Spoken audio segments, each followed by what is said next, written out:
Good evening and welcome to Alan's Italy. Tonight we have one of my favorite guests, Franc Palaia. Welcome, Frank, once Hello, Alan. again. Thank you. Frank will be talking about a topic that probably most of you have never heard about. Some of you may have, but this is very interesting concept.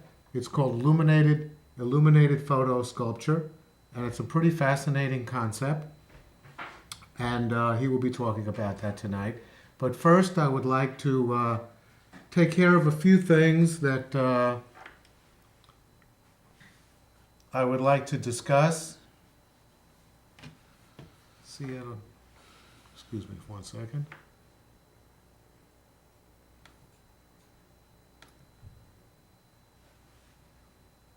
So, here we go. Okay, so here we go. First of all, I have a website.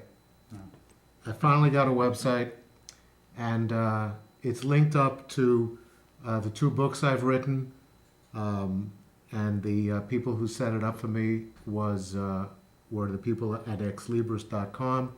So it has some very interesting things on it. So you could go there, and it's linked up to my blogs and the two books I've written, and some photos and things related to the television show. So I welcome my viewing audience to take a look, and you might find it interesting. So that's the first item. The second item has to do with last week's guest. As you know, if you saw last week's show, we did a show, Rick Hurst and I did a show on the wonderful Museum dell'Opera del Duomo, located in Florence, right behind the cathedral. It was actually part two of a two-show sequence that we started a couple of months ago and continued last week. And this really has nothing to do with the show. What it has to do with, it has to do with something that I need to apologize to Rick for. For some reason, I have a tremendous amount of difficulty. It's a mental block. Probably wondering where this is going, right? Mm-hmm. Spelling the name Hurst. And it's actually spelled, as you could see on the screen, Hirst. But for some reason, throughout the past year that Rick and I have been doing this, I sometimes spell it Hirst, and I sometimes spell it Herst. And for some reason, I have this mental block, and I can't seem to get it right. So the first thing I'd like to do is indicate once and for all, hopefully, that his last name is spelled Hirst. That's number one. Number two, this will never happen again because now I'm focused and now I'm going to concentrate, and this will never happen. So to Rick, I apologize for misspelling his name and assure him and his lovely wife Sharon that this will not happen again. Anyway, that's my spiel on Mr. Hurst. Now, this is a show we did a few weeks ago, and I was in the town supervisor's office, as I usually am on Monday mornings, bringing my DVD of the show that I had just performed on the previous Friday night, and I give it to Angela Sweet, who is the private secretary to the town supervisor, but also helps out on the ad hoc committee that runs the studio, and she takes everybody's DVD and it's put onto what's called the carousel, and then they show it in a repeat mode during the following week. Not the week right after the show, but the week later. We got to talking. We talk in the morning sometimes when she's not quite as busy as she usually is. And she mentioned to me that her daughter was in Milan, and I said, well, gee, I just did a show. She said, yes, I remember that. And she pointed out something that was very interesting. Of course, this is the cathedral, and this is the Piazza del Duomo, and to the left of the, as we're looking at it, to the left of the cathedral is something called the Galleria. There's a picture of the church actually taken from the top of the church. I showed this the night we did that show. And on the right side, that giant arch over there, reminiscent of the arches in ancient Rome. The one I keep thinking about is the Basilica of Maxentius and Constantine in the Roman Forum. That's the Galleria. That's what it looks like as you're about to enter the Galleria. And when you get into the Galleria, that's what it's a very beautiful building. And, there's stores all along the periphery, and there are also restaurants and so on. And one of the pictures we showed was a picture Laura took of one of the mosaics on the floor.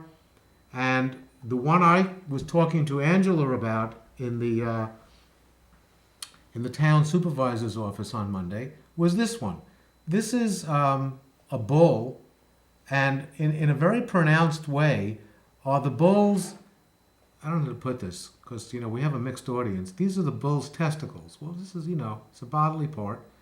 And there is a tradition in Milan that if you stand on that bull and you dig your heel into the groin of the bull, as there's a close-up of it, and it's very much indented, and there's a picture of somebody actually doing it.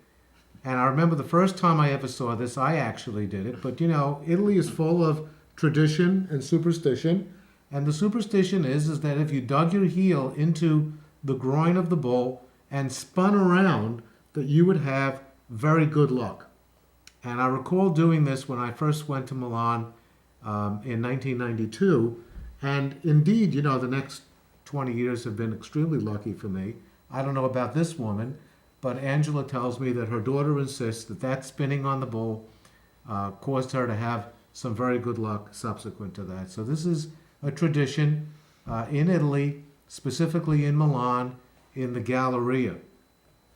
So here we are, back to the cover page, and the first question and that's an example of one of the illuminated photo sculptures, and I'd like to ask Frank, first of all, what is an illuminated photo sculpture, and how you came about creating this? Well, that phrase, illuminated photo sculpture, is, I had to come up with that descriptive title because these kinds of artworks were really not off the shelf. I mean, I totally made this art form up, so I had to come up with an original name, and I wanted the name to describe what they are, without having to say a whole paragraph. So they're illuminated, they're photographic, and they're three-dimensional sculptural objects. So together they're illuminated photo sculpture. So what I originally was doing, I started making these 20 years ago. I was doing traditional photography, but I wanted to make light boxes. I just saw some in galleries and museums, and I thought they really looked terrific because I liked the fact that the illumination made the photographic image really come to life, kind of simulated life, because it's the light behind the image simulated the sun in a way, and it made the photographic image really bold, and it even gave off a warmth. When you get close to the light box, you can actually feel the warmth of the light. And I thought, gee, that's a nice thing that a photograph is not just an image printed on a piece of paper and it's stuck in a frame. You actually have this multi-leveled experience looking at a photograph. You're looking at the image, of course, and it also is giving off heat, giving off light, and it's also a three-dimensional object, because a light box has to have thickness to it in order to hold the light bulb and the wiring and all that other stuff. Right. So you have this interesting combination of phenomena, and it's still called a photograph. So when you're a young artist starting out, you don't have a lot of money usually, and you're trying to make your artwork with the least amount of expenses as possible. So I did some research about these light boxes that you have to buy them somewhere, unless you make them yourself, and I wasn't that handy that I could make these light boxes. And what I was thinking of as a traditional light box is just a metal box, but they're really expensive, very expensive, and they're prohibitive because I wanted to make a lot of them, and one little light box this big was $100, and that's not with not even counting the transparency, which is also expensive. So I'm sitting in my studio. I'm a little depressed because I don't know how I'm going to make all these light boxes, and so I'm looking. I have junk all over the studio, as most artists do, and I see a suitcase, and I'm thinking, okay, and actually a light bulb went off on the above my head, Appropriately. and I said, there it is. That's the ticket. I can make a light box out of anything. It doesn't have to be a metal square, highly polished aluminum object. It could be anything that has volume in it. So I took the suitcase, I cut a hole in it, put the transparency in there. I learned how to wire up simple lighting fixture, light bulb and wiring, and voila, there's my light box. And also, what was perfect about this whole experience of this discovery was that I was already using found objects in my artwork for years and years, as a lot of artists do. It's just fun to do, and it's also, it ties into recycling, so you're not making a lot of brand new objects. You're already kind of retrofitting your ideas into what's already on the planet Earth. So you're not making any more stuff. You're just sort of fitting your work into things that are already there, sort of like a hermit crab. Do you know Lenny Kislin? You know Lenny Kislin who lives in Woodstock? He does the same type of thing. Yeah, I know him briefly. I met him briefly. Yeah. So, so when I got this idea, it just was it's just a boot, just a kick. It really got me going. So I immediately started collecting all kinds of objects that had volume, like suitcases and wine crates and lamps and appliances and trunks and car parts, you name it, anything that didn't move and had volume. So I made a few light box pieces, and I put them all up in a room and took some photographs. Can you get that, like Alan? This little card here. This is a simple little postcard. That's me in the sitting there with the bucket on my head, with the illuminated bucket. And what I did was I was curious to see what the reaction would be out in the real world.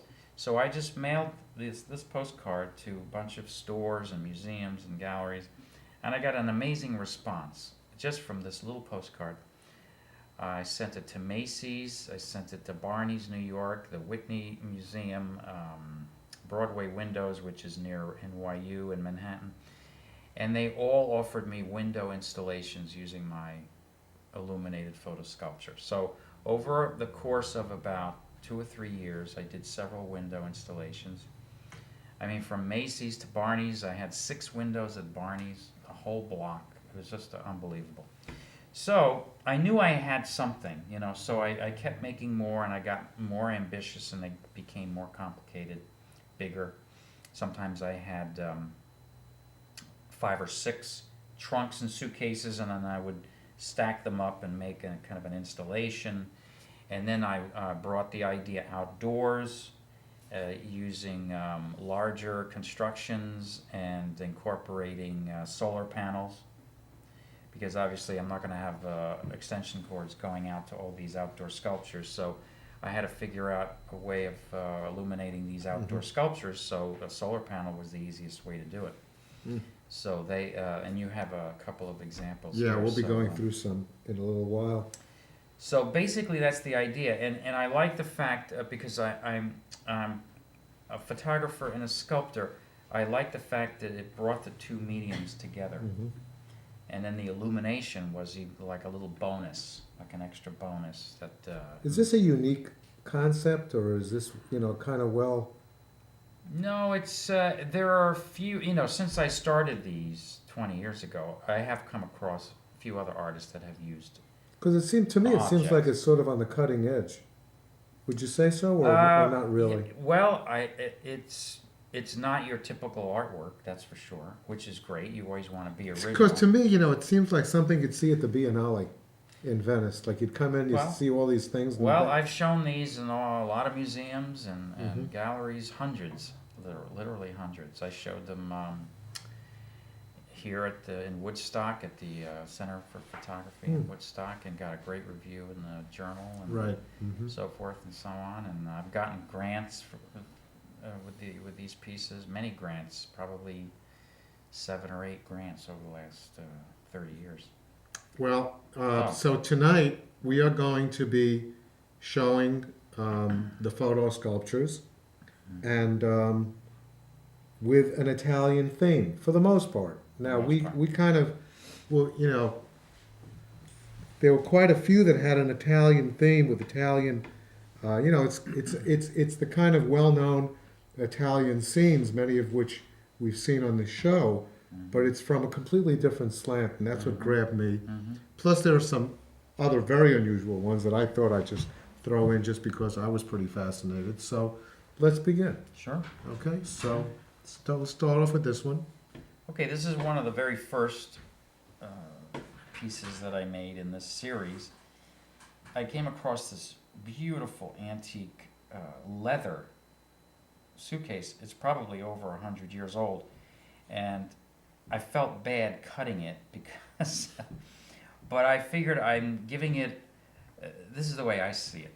Okay, this is an old antique suitcase, which is nice on its own, but it just sort of sits there, you know, in a closet or somewhere. And I thought by transforming it into an art piece, I was giving it a second life. And you never know, it could be a better life than the first life. You know, it's shown and pampered, it's shown in museums and galleries on pedestals.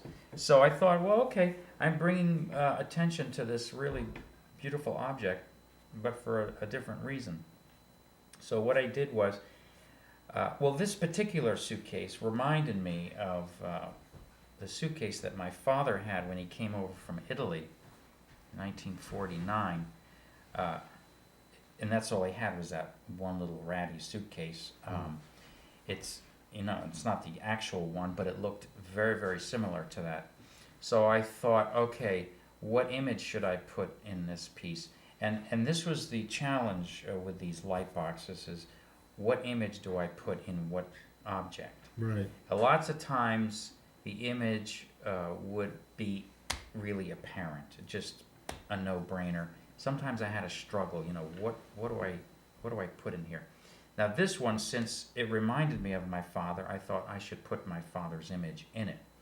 So I went through my photo album and picked out this nice little black and white photo of my father and my mother and me. I was about maybe a year old in that photograph.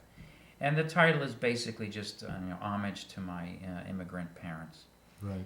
On that side. And then on the other side, since the suitcase has two sides, I put the similar kind of photograph of my grandparents. So I have. Is this photo? Two. Was this photo taken in Italy? No. This is when they. Well, they had come earlier. My grandparents came earlier. So your father came after your grandparents? Yeah. Oh. Yeah. So. Where are they? Where were they from? Calabria. Ah. Yeah. Where in Calabria? Near Catanzaro, Calabria. uh-huh, Catanzaro is the provincial capital of Calabria. It's the biggest city. Do you have family And from there now who still live there? yeah, we have distant relatives. A lot of the closer relatives are all here now. My father actually brought almost every relative one by one. You know, every year another relative would come.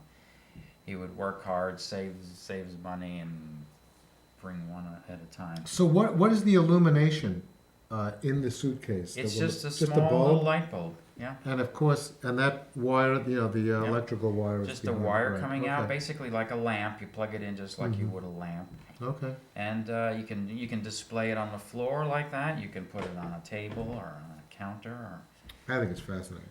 yeah. Okay. Let's move on. All right. Sure.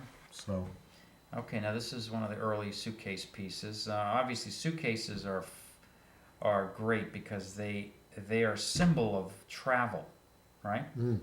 So, and I like to travel, and I have traveled a lot, so I tend to put my exotic foreign images in the suitcase because it just seems like a good fit.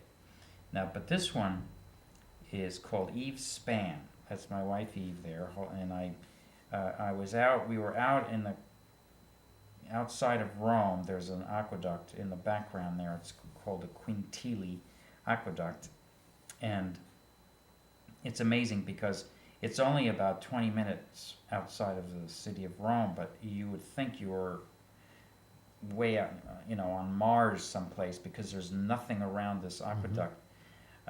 Just absolutely no sign of humanity, and which is what I liked about it. It's because it almost looked like how it looked, in Roman times. And so I made a frame, and my wife held up this wooden frame. And then when I came back to the States, to Poughkeepsie, I photographed the Mid-Hudson Bridge in different angles, and I managed to fit the bridge with that angle. It fits exactly the same angle as the aqueduct. So you have this ancient span of an aqueduct, and then you have a more modern span of a bridge, but they fit together like a perfect puzzle. They do. That's why when I first looked at this, I'm saying, is this a modern photo? But it certainly looked like it was an aqueduct in here, so it was very strange looking. Yes. So what you have is you have a picture in a suitcase. Right. So you've got all these different levels of imagery. So and what I like about the light boxes is that they draw you in. They're very provocative. They literally, physically bring you close because you want to see. It's like you're looking into a little world that's separate from your world. So when you look at this suitcase, you say, okay, it's a suitcase, but wait a minute, what's in that suitcase? Oh, and wait a minute, what's in that other photo in the suitcase? And you keep going deep, deep, deep, deep into the. So it has a kind of a depth to it, and that's what I like. I like the play of that, where it's the light box is three-dimensional, which actually comes out toward you, but the image and the light kind of bring you in. Yes, absolutely. So you've got this like push and pull, outside, inside kind of experience going on. So kind of like a diorama, Yeah, a little bit. Yeah, a little so, bit. Sort of in the concept. Yeah, and then also with this one is a little different from the other light boxes because the illuminated part is the bridge, the photo of the bridge, but then the larger aqueduct photo is also illuminated, but on a lower level. The light is also shining through that, but not as bright as the small image. Amazing. Okay, now this is the same aqueduct, a different piece, and there's Eve again holding a frame. But the difference here is that this is a mirror. So what you're doing, you're actually looking into a mirror, but you're really not seeing a reflection. You're seeing a completely different image. What I did here is I eradicated the backing, the metallic paint off of the back of the mirror with special paint remover. It's very toxic stuff, but it takes the... there's 3 levels of metallic paint on the back of a mirror. You've got aluminum, copper, and I'm not sure what the third one is, but and it's very difficult to get off. And the chemical would take most of it off, and then I had to scrape and sand a little bit more to get it off. But what I did was I left the mirror on the edges, around the edges, you see, so that you're seeing the reflection of my studio and behind me. But then in the middle area, you're looking through the mirror, which is now just a piece of glass. Yeah. And then I put a transparency back there with a light. So what you're doing is you're looking through the mirror into another image.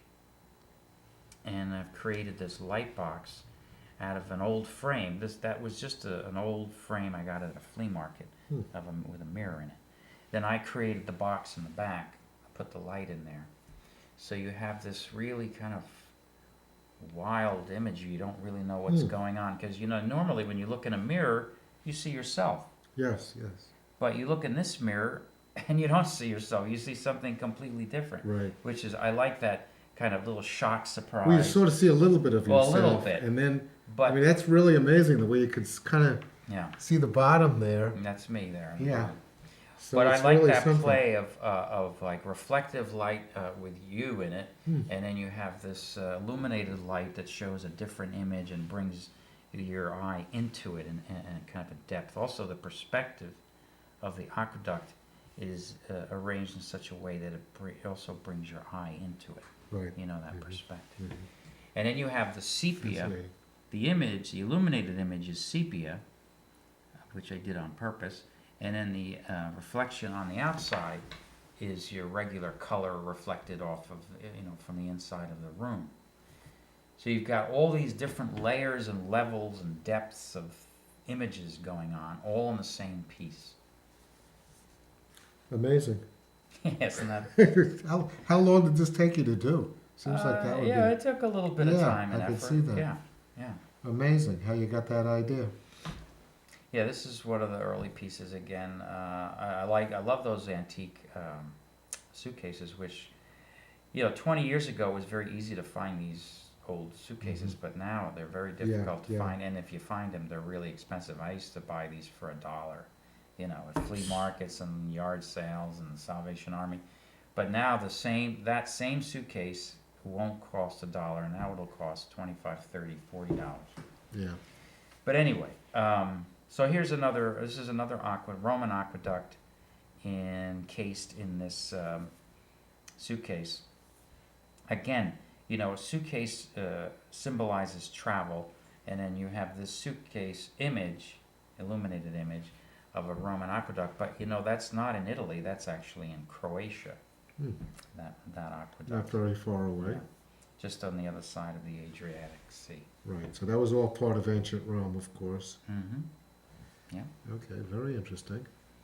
Okay, now this is a similar one to the one with the The mirror, mirror, because right. this is also a mirror. And I scraped away the middle area. And then I added another separate image. That's Eve again holding a wooden frame. And inside the wooden frame is a different image, which also matches the image on the mirror. So you have the image on the mirror is Agrigento, one of the temples in Agrigento. And then the image, the greenish kind of image inside that little wooden frame is the New Jersey Turnpike. You're kidding. But I matched it up in a certain way that it looks like the same perspective of the building, of the Roman building. Wow. Yeah.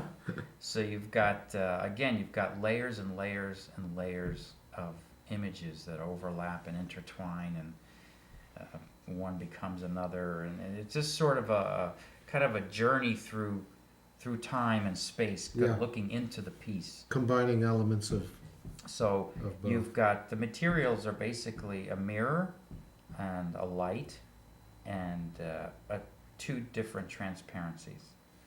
Mhm. And that's basically That's it. amazing. Yeah. Incidentally, And Eve is great.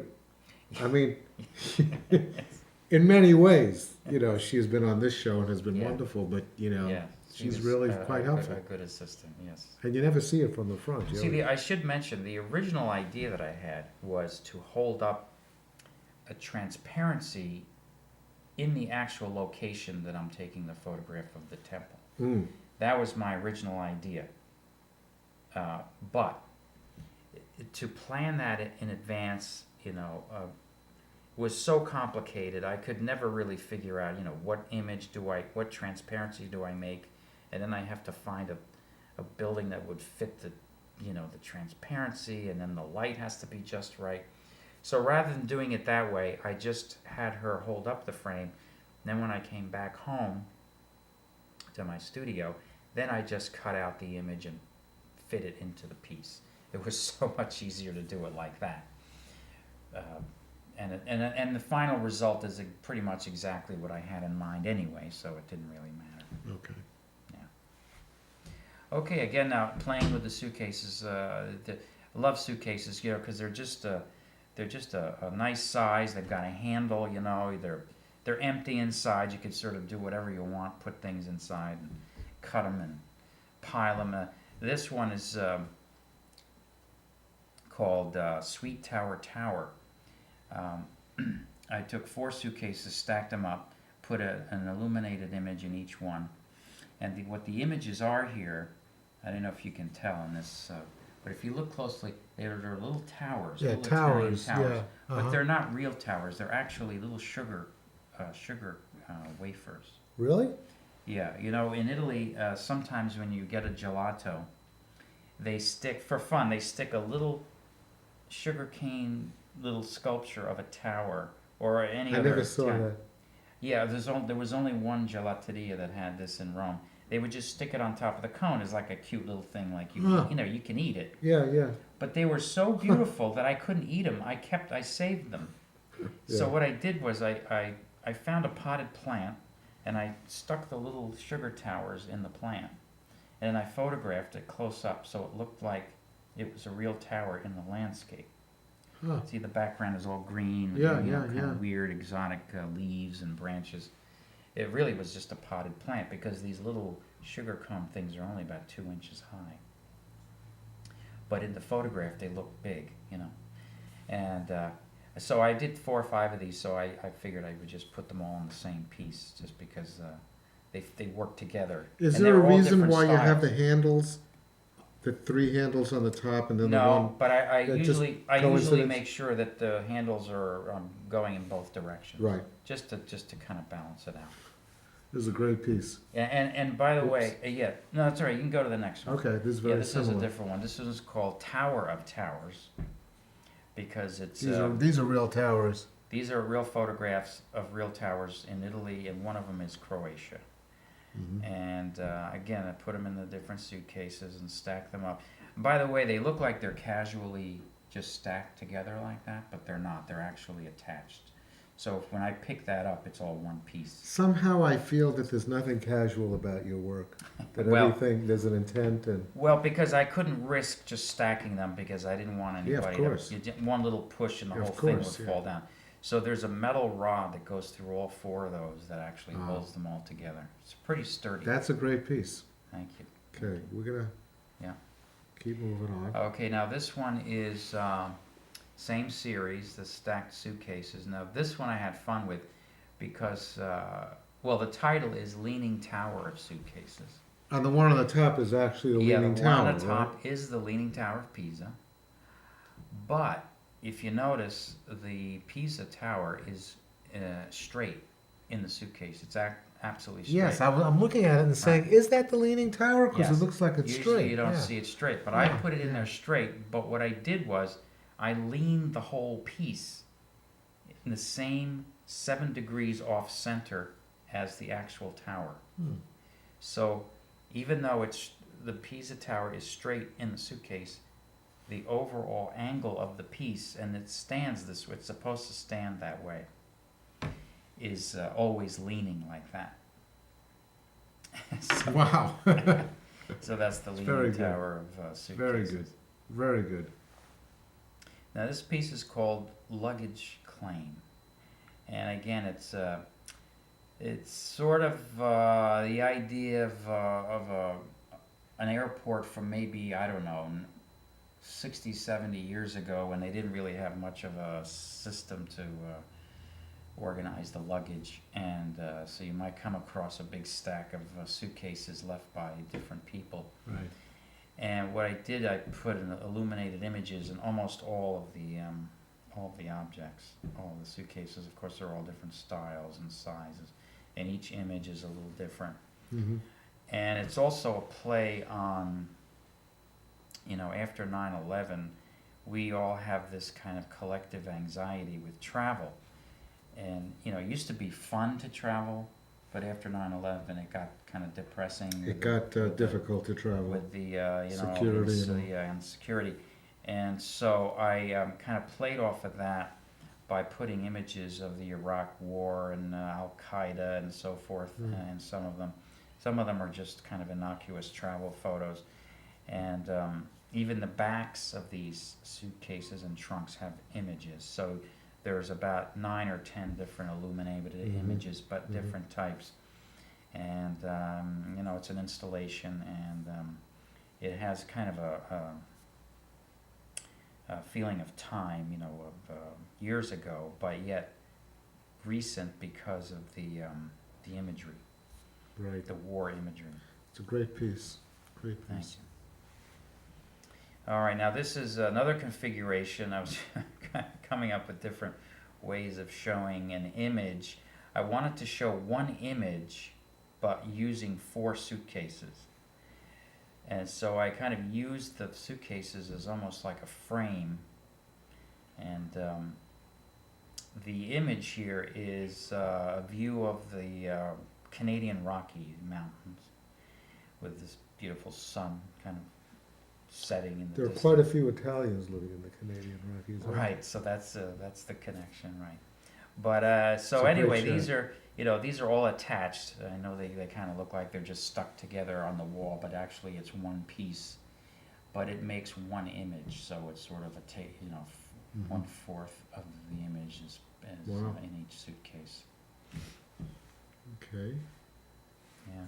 Now this is a shelf that I found in a store, and it had openings at the bottom, and I wasn't sure if it was made for photographs. I think it was, but I made it into a light box rather than just plain photographs. Mm-hmm. And I had a little series of towers with my Polaroid photographs. So, and the Polaroid photographs were 3 by 3 inches, and they fit exactly perfectly into these little openings of the frame. So that's why I put the Polaroids in there like that. And it's just, the title is just 5 Towers. So you have, let's see, 3 of those are from Italy, 1 is Cincinnati, and 1 is San Francisco. Okay. We're incidentally planning a tower show for the future. Yes, so this is a little hint. Little precursor of that. All right, now this is an interesting object I found in an antique shop. It was a collapsible portable crib Huh. from maybe the early 1900s. It was really pretty old, and it was very ingenious the way it collapsed and closed up into a small little thing. Yeah. So I opened it up, and I saw it as a light box again because it has volume.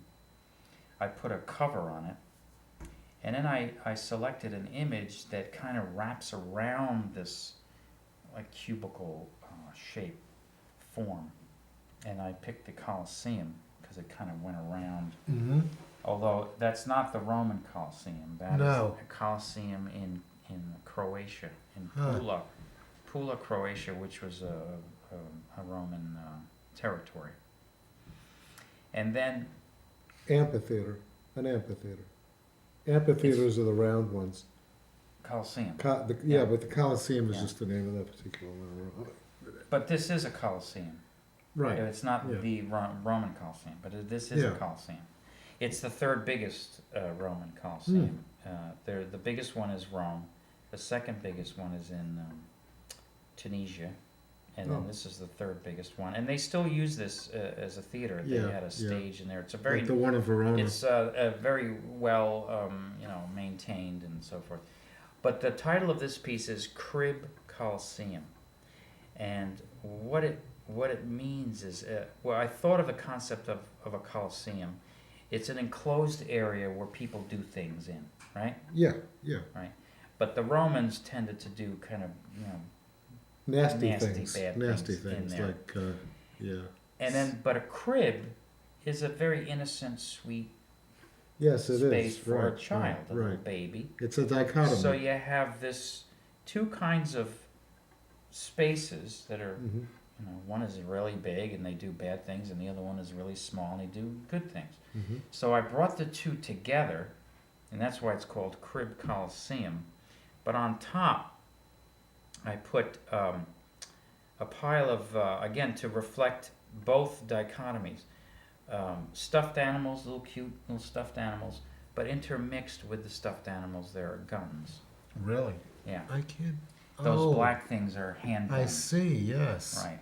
So Huh. you have this kind of tough, nasty thing mixed in with these sweet little which is the same as that crib in the Coliseum. you know, Right, two- right. Uh-huh. So you have these two sets of opposites. This was a crib from the early 20th century. But did you, were there like, That was a screen. That was screened in. I took was the screened screen in. out. because I now when you think of a crib, you think of, kind of spokes. Right. What do you- Like, But this had a screen in it, mhm. not just a Right. regular like a window screen. But I cut those out. The other side also? Yeah, the whole thing. Uh-huh. But I cut them all out, and I then I see. just put I see. plexiglass It's amazing. for the light box. Amazing. And I like the wheels too. The wheels added a nice touch. Actually, you can actually roll it around, put it wherever you want. Yeah, yeah. So A porta crib, the first porta crib, one of the first. illuminated porta crib. Illuminated porta crib, but it started out as a porta crib, Right, because we used to have one. and a very We old used to one take too. around. Yeah. That's great. Right. So again, another container that I can cut and manipulate and turn into a light box. This is just an old gasoline tank. Mhm. And but for the image, I thought, okay, gasoline, something that relates to fire or heat or explosions, or so I happened to have some really nice photographs I took. I went up to the top of the volcano in Vulcano, which is that's the name of the island. It's a volcanic island. It's in the Aeolian Islands. It's one of the Aeolian Islands, which is just north of Sicily. Sicily, right. So we were there, and I walked up to right up to the rim, Hmm. which you can do. They let you do that, Yeah. and it was steaming and pretty hot. In fact, Wow. I could smell the They sulfur. let you go up to the rim Yeah. even though it looked like that? I know, it was kind of That's surprising. amazing. I know, and the ground was very hot. It was hot on my feet. And the smoke and the sulfur, you could smell it, and it was quite beautiful, actually. Beautiful and And it exciting. wasn't about to erupt. Well, it's a semi-active volcano. That's all they. In general, That's all yeah. they tell you. Jeez. Yeah, I know. I was surprised, but it was really exciting to go up there. And it wasn't even a hard climb. It's a very gradual incline. It's not like this. You Yeah. just walk it, without any stress or strain. I was surprised, but I got some really good photographs. Wow. Yeah. An active volcano in Italy. In an active oil can. In an active oil can, Okay. right, yeah. So now here I am again playing with this idea of a suitcase and a travel photograph, but instead of putting little separate photos, I thought I'd stretch. Because this aqueduct is such a long photograph, I thought I would put it in two suitcases, overlapping and overflowing into the next suitcase. So the title of this is Overflow. Hmm. And it's again they're attached. They're Yeah. not separate. And when you pick it up, you have to pick it up from two handles. Right, uh-huh. But That's- that's the Aqua Claudia, which I showed at one of the previous shows. Yes. The aqueduct. That's right show. outside of Rome. Right. Yeah. Yeah. Now this is Just from the called- original Yeah, that's the cover. slide, yeah. That's not Italy again. That's Canada, and they had very interesting clouds up there. They look like UFOs to me at the time. Yeah, it's an amazing photograph. And I just found a friend of mine actually gave me that orange suitcase. A lot of people over the years give me stuff, because they know what I like to use Yeah, with uh-huh. these.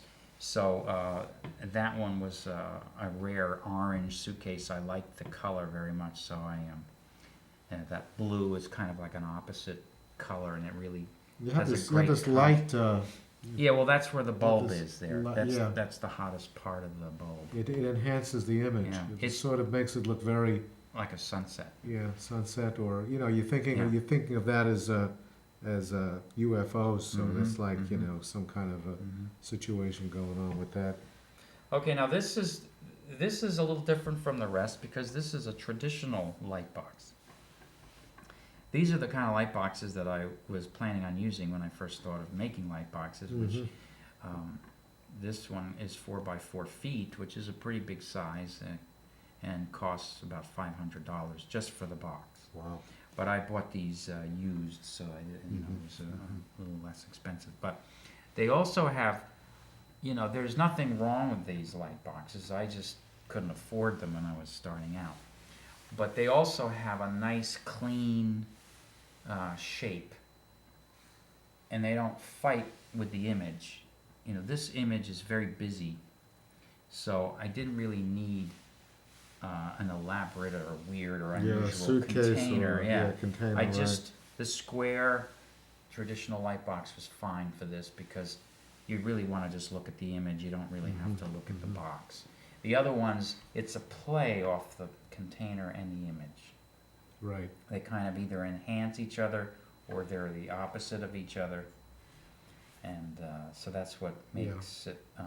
Okay, we're interesting. starting to run into Okay. a time element, and I know that there are some that I really wanted to focus on. All right, we can go through quickly. Yeah. This is a light box without a light box. This, I'm using the sun and nature as a light box. This is, again, my wife Eve. She's holding a transparency. From the front this time. Right. She's holding a transparency in outdoors with the sun behind her, so the sun is illuminating the image, Right. but there's really no light box. It's just out there. Right. Right. Yeah. The sun is doing it. Yeah. That is the Campanile Yeah. in the In Piazza San Marco. San Marco. In, But this Venice. is part of a little mini series called Architectural Transfers. Mhm. So I take obviously the background there is not Venice, it's Poughkeepsie.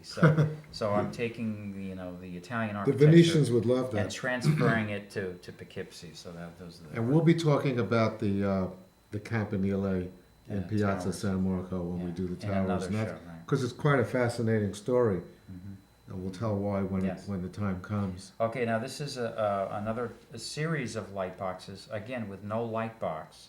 Here is a mirror. It's 1 by 4 feet, and they lean against the wall on a shelf, a small little shelf that I make, with a fluorescent bulb in the back. And this is the eradicated mirrors again, where I take the paint off the back of Yeah. the mirror. So you're looking through the mirror here, Hmm. and you're seeing the image of the Roman aqueduct. This is the one in Segovia, Spain, which is a magnificent one of the best in the world. Well, it's a double decker.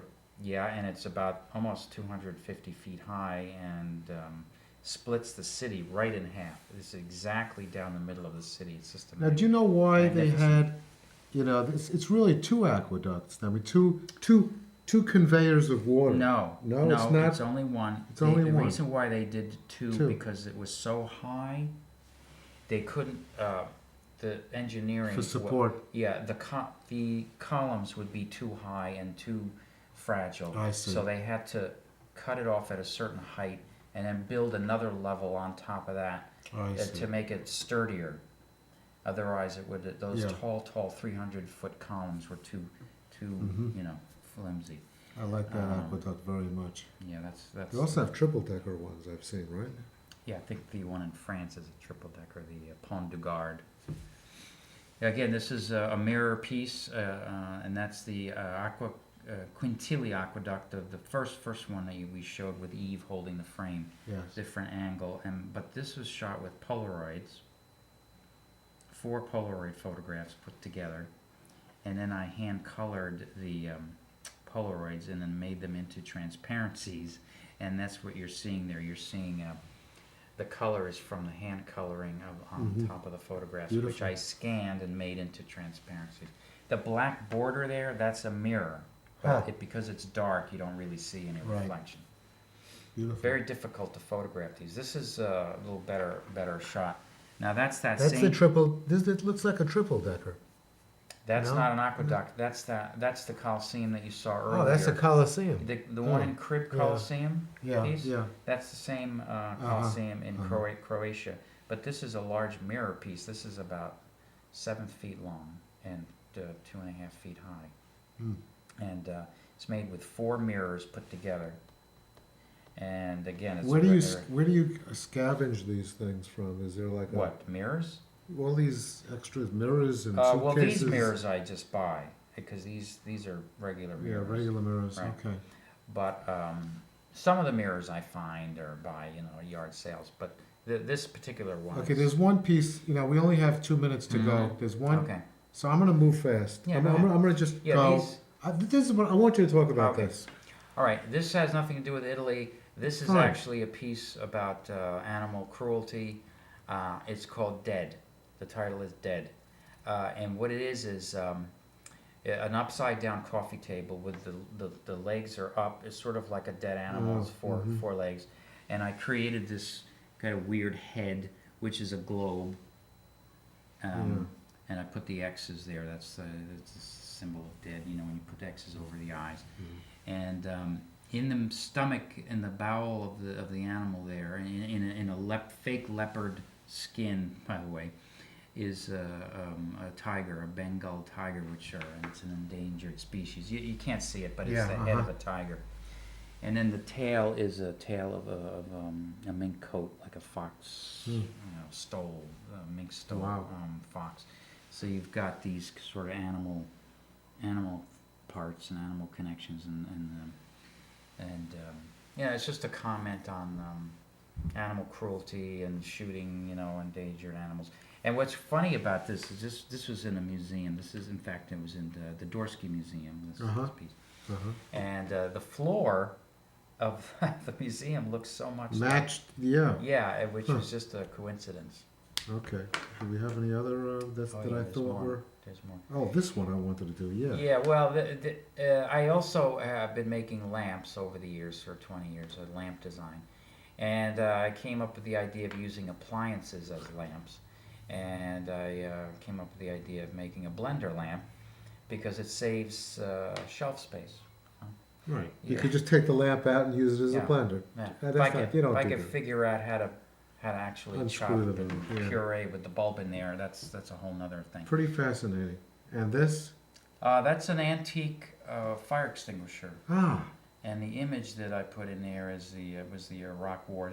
I made this several years ago during the Iraq War, and I made it to look sort of like a travel poster, a sticker you would put on a suitcase. It says, "Come to the Anbar province. It's Al Qaeda's home away from home." They're kind of phrases that you would see on travel stickers. Okay. But Ellen, is that it for us? And even though that's a fire extinguisher, it looks... That's it? Yeah. Okay, so... It's over. Okay. Yeah, so okay.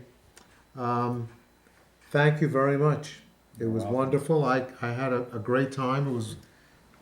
You're really quite amazing, and your talent is incredible, and your creativity is amazing, and you don't have to respond to any of this if you don't want. I'll accept it. You're way too modest, but you blow me away with your talent and creativity, so thank you very much. And to my audience, thank you very much for watching. I don't have the slide that shows next week's show because I'm not quite sure yet. I have 3 different ones that I'm kind of playing with, but it'll be something interesting, I guarantee it. And thank you very much for watching, and buona notte e buona fortuna.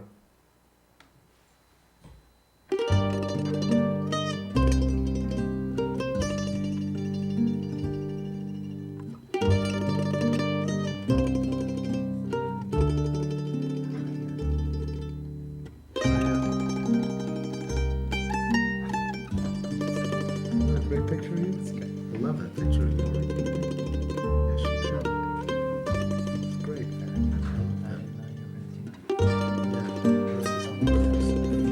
Surprise.